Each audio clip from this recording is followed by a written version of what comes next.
So, the miracle session, daily miracle lesson session.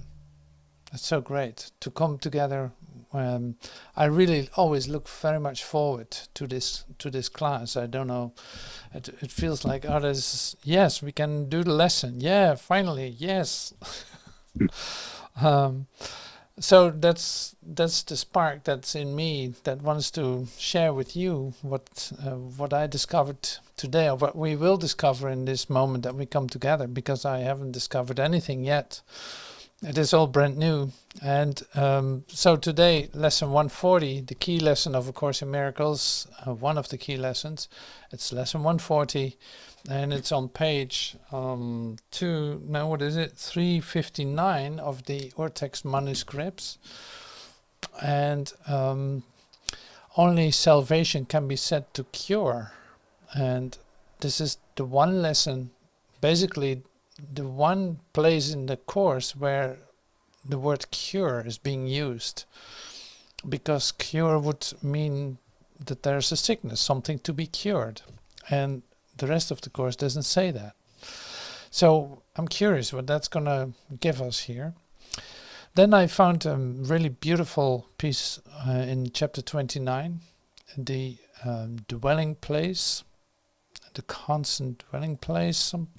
Let me check the title right away, because the changeless dwelling place, and that's on page 263. We're gonna start with that though, because the first paragraph of that is our introduction to today's state of being that we want to be reminded of, which is this changeless dwelling place. In fact, you always come back to that in your spiritual endeavors, in your spiritual training, in your meditations. You want to have that changeless dwelling place in your awareness. So, well, at least I'm going to give you a description of it. And it's not just a description. So it is directly connected to it, an invitation to enter into that place, to have that place, say, coming into your awareness. I remind you of the place. So I start with that. Page 263, the first paragraph. Changeless dwelling place. There's a place in you where this world has been forgotten, where a memory of sin and illusion linger, where no memory of sin and illusion linger still. There's a place in you which time has left, and echoes of eternity are heard. There's a resting place so still, no sound except a hymn to heaven rises up to gladden God, the Father, and the Son. Where both abide, are they remembered both. And where they are is heaven and is peace. Think not that you can change their dwelling place, for your identity abides in them, and where they are, forever you must be. Okay, so I ran through this because I did it too quick. So I'm going to slow down and let this speak even more, because it holds everything. It's like a summary of A Course in Miracles. There's a place in you where this whole world has been forgotten, where no memory of sin or illusion and of illusion lingers still. There's a place in you which time has left, and echoes of eternity are heard. There's a resting place so still, no sound except a hymn to heaven rises up to gladden God the Father and the Son. Where both abide, are they remembered both. And where they are, is heaven and is peace. Think not that you can change their dwelling place, for your identity abides in them, and where they are, forever must you be. So the second paragraph is this: the changelessness of heaven is in you, so deep within that nothing in this world but passes by, unnoticed and unseen. The still infinity of endless peace surrounds you gently in its soft embrace, so strong and quiet, tranquil in the might of its creator. Nothing can intrude upon the sacred Son of God within. Here is the role the Holy Spirit gives to you who wait upon the Son of God and would behold him, waken and be glad. He is a part of you and you of him, because he is his Father's Son, and not for any purpose you may see in him. Nothing is asked of you but to accept the changeless and eternal that abide in him, for your identity is there. Like I said, it is a summary of A Course in Miracles. It's in fact the summary of any spiritual teaching. This is the place, the dwelling place, the changeless dwelling place in you, that whatever you try, whatever you do to ignore it, whatever you try to walk away from it, whatever you try to imagine, whatever you try to fight, whatever you try to resist, and on and on and on, it is a changeless dwelling place. It is where you abide. There's nothing else going on. There's nothing else occurring but this. And it's happening in you. You can't lose it. No chance. You can't lose it. You take it with you. Wherever you go, wherever you think you go, because even that doesn't exist. So like I said, you can fight it, you can resist it, you can ignore it, you can do all kinds of things with it, but it will not change. So you're a whole part of this. You're a whole part of this.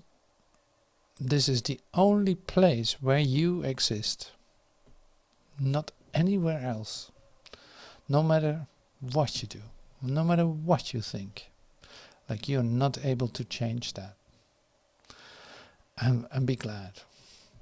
And so this is why we always come back to the present moment, because it is outside of time. This has nothing to do with time. So all ideas that are connected to time, that serve for a moment in time, have nothing to do with this.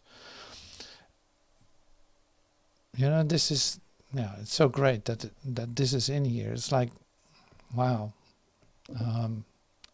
I haven't heard it this time. I haven't heard it like this as I hear it now. It's unbelievable. So it's the same as what is in, say, the Psalms too. It's like, even if I put my bed in hell, you surround me, you're with me, you're still with me. Even if I go to war and think that I'm completely, say, worn out, I'm completely defeated, still I'm there. Still I'm in that place, and that is the only thing that's going on. Or you're in a sick bed, or you do whatever you do in your imagination. This you cannot lose. This is your dwelling place. Changeless. Changeless. So now, in this mind training, in this Course in Miracles, we actually learn not to fight this idea anymore, and to just accept things as they are, truly are, not accepting the worldly ideas as they are? No, accepting the truth of who you are. So, like I said, in the course we actually do it the other way around. We let go, we let ourselves be undone is what we say, but actually it's like, no, what we truly are cannot be undone. That's the only thing that's left and that we ever were. So it's, it says somewhere else, it's a journey without distance. You think you go somewhere, you think you move through all kinds of phases, you think it is a process, you think it is this and this and this and this and this. But actually, it's just an undoing. It was just an undoing. And it's over. And here you are. It's an undoing. You realize it. You see it. It's over. It's gone. This is your dwelling place. You don't need to go anywhere. It's happening right now. It is overwhelming you right now. You know, it's like, yeah, I take it with me. I can completely accept this right now. Why not? Why not?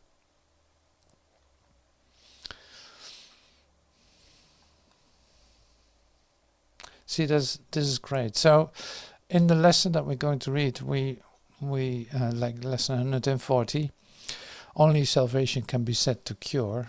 Salvation is then becoming free of our ideas, from becoming like being undone. It's like the atonement. Right? We use the word atonement for also for the undoing of what never was, what had no effects, what has no power. The undoing of what never was, to end up where we never left.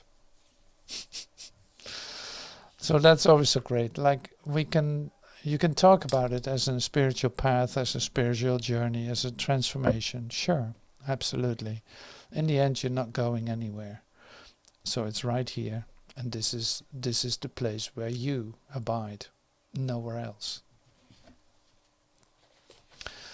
Okay, so that is quite the alignment, if you want. It's quite the alignment to see that this is the truth of who you are. It's like all the fuzz, literally fuzz, around it that you make up, literally, because it does not really exist, is something that you will let go of, because it will not sustain, it will not last, it will evaporate, literally. It's like suddenly it's gone, it's over, it's gone. So, and you think that you still can have ideas about yourself. Well, it becomes harder and harder to have ideas about yourself because your mind is literally gone. More and more and more. Your mind is gone. You just don't think about anything. It appears that way. Like, no, you come into this flow in which you trust what is given, because you have no other way to hold, to receive your information, so to speak. There's just nothing else that can instruct you. And so we're going to see what lesson 140 will bring us. So far it has been pretty surprising what we share with one another. So that probably continues. But let's see. So I'm going to use the first four paragraphs of lesson 140, just to keep it a bit like structured. And we can't do it all. Only salvation, but it must be complete already in it too. Only salvation can be said to cure. Cure is a word which cannot be applied to any remedy the world accepts as beneficial. That's the opening statement of today. Cure is a word that cannot be applied to any remedy the world accepts as beneficial. What the world perceives as therapeutic is what will make the body better. When it tries to heal the mind, it sees no separation from the body where it thinks the mind exists. Its forms of healing thus must substitute illusion for illusion. One belief in sickness takes another form, and so the patient now perceives himself as well. He is not healed. He merely had a dream that he was sick, and in the dream he found a magic formula to make him well. And he has not awakened from the dream, and so his mind remains exactly as it was before. He has not seen the light that would awaken him and end the dream. What difference does the content of a dream make in reality? One either sleeps or wakens. There's nothing in between. See, now we're some kind of, say, experts in that too, and because we're in the transition period, we're in this transformational period in our state of awareness. We're in transition. So we skip forth between ideas, between worlds, so to speak. And you notice, as well as I do, it's like you notice so very well the cures of the world. You use them. You might use them. You might go to a doctor and get something, to get over something. But then you know that it's not going to take the problem away. It will just, clear some symptoms, and you think it's okay. See, and actually nothing changed. See, you know this. I'm telling you this, but you know this. You tell me this too. You don't even believe in it and still use it.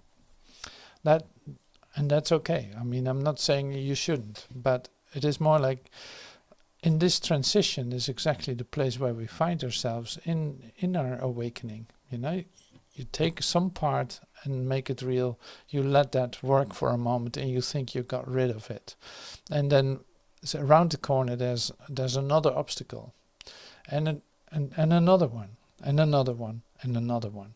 So it's like still you look in the dream for a solution, you pick one up, and still you're in the dream of sickness. You didn't leave the dream of sickness. So this is the same with ideas of fear. You know, it's like the idea of fear is then you build a fence around your house and think to say keep out the wolf, that's so that he will not enter close to your home. Does that take away the wolf? No. Does that take away the threat? No. But you call yourself pretty safe, you know. It's like at least I'm covered now. I have a fence. I protect myself, and still you're in the same setup. So you look for solutions. In fact, exactly in the place where you find the problem, and we know that does not work. We know that. You've come this far that you know that. So they're talking about the magic formula. You know, you do something in the dream, some kind of trick, and then now it's gone. I take a vaccine, take a little cream or whatever, and now the rash is gone, or this is gone, or that is gone. It appears that way. And it didn't solve anything, because the next morning something else is going on, you know. So you tell me these things, that's why I know it. The happy dreams, this is the third paragraph of lesson 140 on page 359. The happy dreams the Holy Spirit brings are different from the dreams of the world, where one can merely dream he is awake. Let's do this over. The happy dreams the Holy Spirit brings are different from the dreams of the world, where one can merely dream he is awake. The dreams forgiveness lets the mind perceive do not induce another form of sleep, so that the dreamer dreams another dream. His happy dreams are heralds of the dawn of truth upon the mind. They lead from sleep to gentle waking, so that the dreams are gone, and thus they cure for all eternity. at one moment, here's the word, at one moment heals with certainty and cures all sickness. It cures the idea of sickness. For the mind which understands that sickness can be nothing but a dream is not deceived by forms the dream may take. Sickness where guilt is absent cannot come, nor is it but another form of guilt. Atonement does not heal the sick, for that is not a cure. It takes away the guilt that makes sickness possible, and that is cure indeed, for sickness now is gone, with nothing left to which it can return. So this is not easy to immediately get, right? Because you're so familiar with the idea of say a magic formula. There's something going on. You perceive a problem.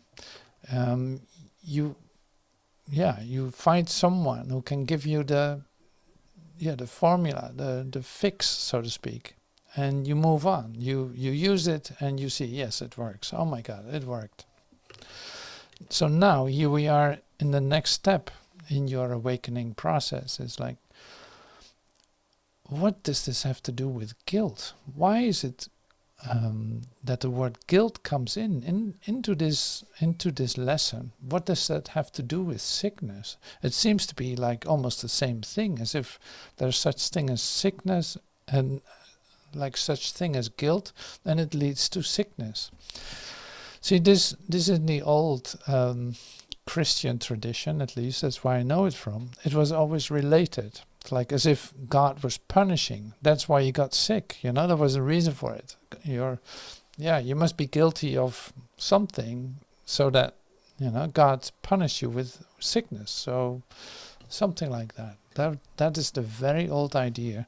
And but here it goes even a step further, not as a judgment, but as an say literally a revelation that's being offered to you, and that is this. It's like it has to do with an idea that you are what you are not. Like we're talking about the dwelling place. In the dwelling place there's no such thing as sickness. There's no such thing as you as a body. There's no such thing as a separation from God. So in your dream, you say literally came with an idea of separation from God. And in order to shape that, literally to bring that into form, the idea of body was suddenly there. So you could prove that you were separate from God, from everything that is. And you could also become sick, and no one else could feel it but you. You had your individual, say, interface, if you want. It's an it's an individual interface to have your own feelings and prove your own separation. And you can call that guilt. See, guilt is a bit of a difficult word here. You can see it as an alignment. Like you start to say miss your alignment because you think you can be separate, as if there's something like beyond or next to truth, that there's something else too. And that's why I stressed it in the beginning with the changeless dwelling place. It's like nothing can change that. You take that with you wherever you go. That's a given. There's nothing you can change about that. You can dream about it, sure, you can have the wildest dreams. You're free to do that. You can have the wildest dreams, but that does not change your reality. And it also, say, your changeless dwelling place confirms your complete connectedness, the inseparableness of Father and Son. So your Christ mind is always in communication with God. It is the same thing, it's like it is the same stuff. So if you think that there's something else, in your wildest dream you can do that, but it's not going to change anything about your reality. That means healing is possible all the time. Yeah, say falling away of the idea of sickness is like, it's easy in that sense. It is easy, even though it might seem difficult. If you give up the idea that you are in a dream with a reality, with a real, say, idea that you can be separate from everything that is, you receive immediately the consequences of that. Once you give up that idea that there's such thing as separation from God, it dissolves. So it's like there's nothing that can be sick, because what you thought you were is not what you are. So coming back to the, say, reunion of father and son, which is not a change at all, but the reunion, the homecoming, once you allow that for yourself, release everything else, let everything else go, like in the atonement, letting everything go, releasing all, like cutting all ties, instead, and you could say cutting all ties with old ideas, you automatically enter into that, into this what is given here, a changeless dwelling place, the only thing that's going on. The only thing that's going on. So that's why we do the mind training, and that's why this comes back in this beautiful way. It's like, oh my God, how clear is this? This is so clear, and yet maybe you don't know what to do with it right now. That's perfectly all right. But you heard what I've said, and you know this deep down. You know this. So this gives you a focus on this changeless dwelling place. See, and then it is like all these exercises here, just do them. Like one a day, keep coming back, like one exercise a day, one lesson a day. Read a bit, sit still, do these lessons. And then that's going to be given you, and it's going to work, because it is this plan. This is a master plan. It is made for you to undergo this, what I'm talking about. So if there's any desire to come to know who you are and return back to that, finally, after a long and meaningless journey, this is the time to step into that.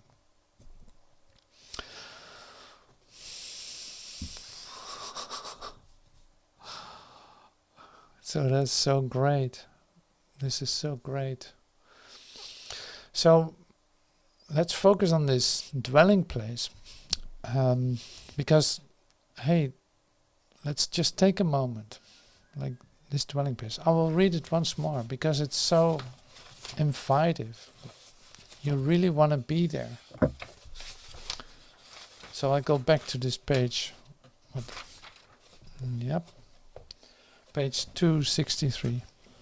There's a place in you where this whole world has been forgotten, where no memory of sin and of illusion lingers still.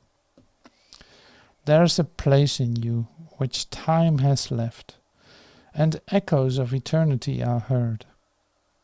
There's a resting place so still, no sound except a hymn to heaven rises up to gladden God, the Father and the Son. Where both abide, are they remembered both, and where they are is heaven and is peace.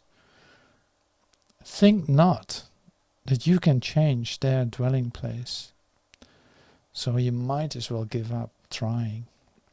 Think not that you can change their dwelling place, for your identity abides in them, and where they are, forever must you be.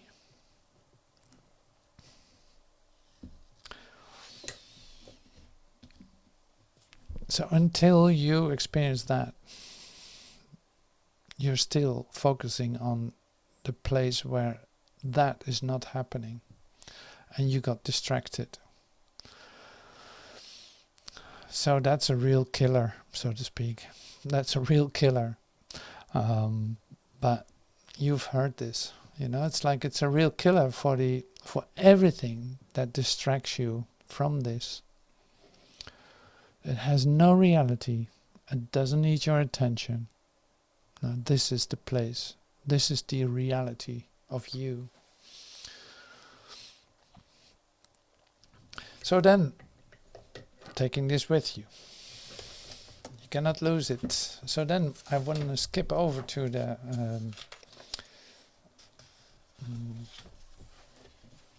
manual for teachers. And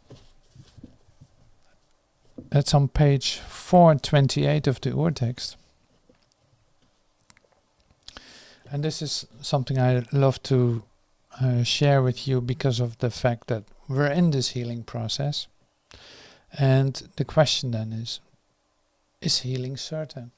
Like, you've heard this all, but you want this to work, so to speak. Is healing certain? Healing is always certain. It is impossible to let illusions be brought to truth and keep the illusions.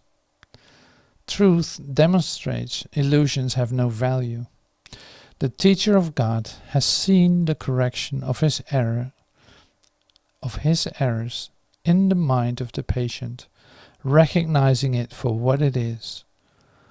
Having accepted the atonement, the undoing for himself, he has also accepted it for the patient.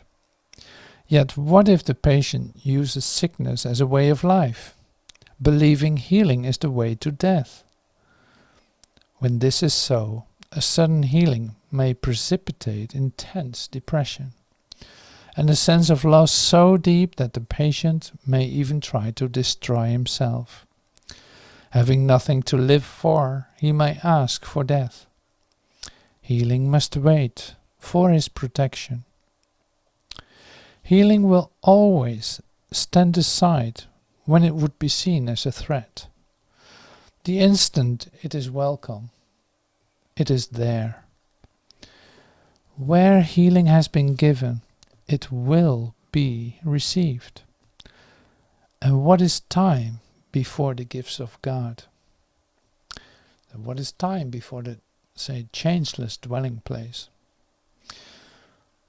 We have referred many times in the text to the storehouse of treasures laid up equally for the giver and receiver of God's gifts. Not one is lost, for they can but increase, and no teacher of God should feel disappointed if he has offered healing and it does not appear to have been received. It is not up to him to judge when his gifts should be accepted. Let him be certain it has been received and trust that it will be accepted when it is recognized as a blessing and not a curse.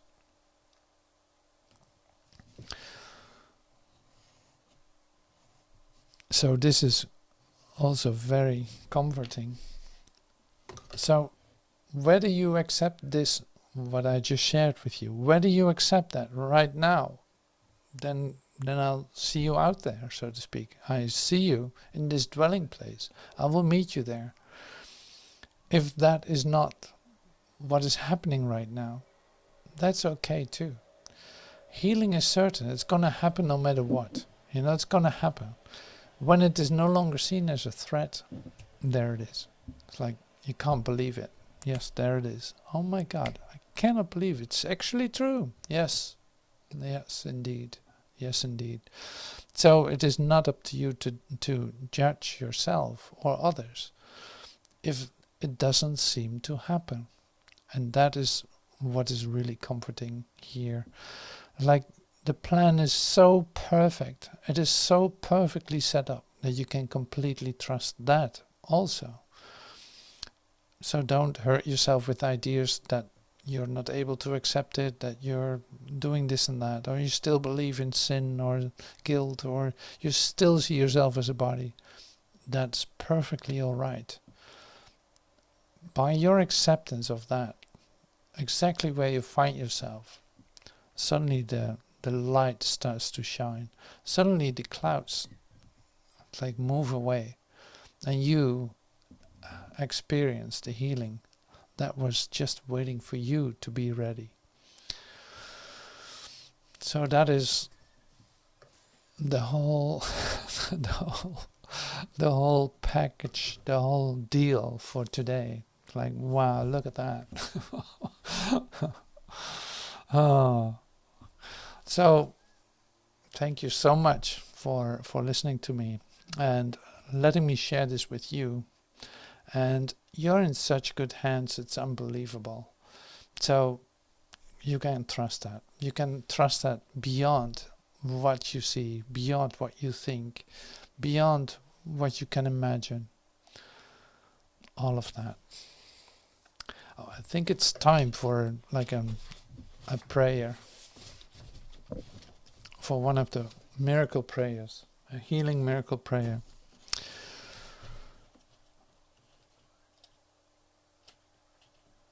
Okay, so this is about that dwelling place. It's on page 401, lesson 264. I am surrounded by the love of God. Father, you stand before me and behind, beside me, in the place I see myself and everywhere I go. You are in all the things I look upon, the sounds I hear, every hand that reaches for my own.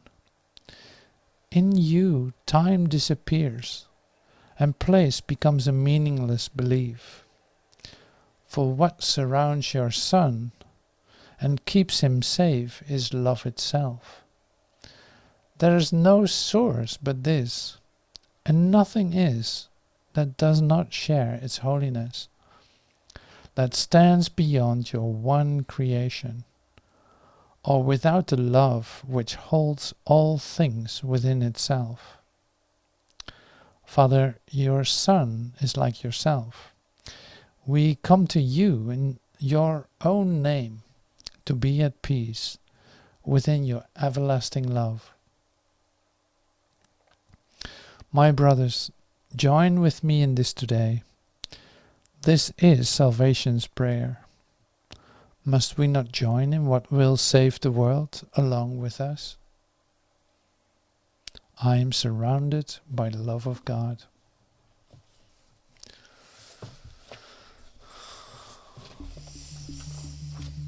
All right, well, thank you so much, and see you soon. Thank you. Turn this thing.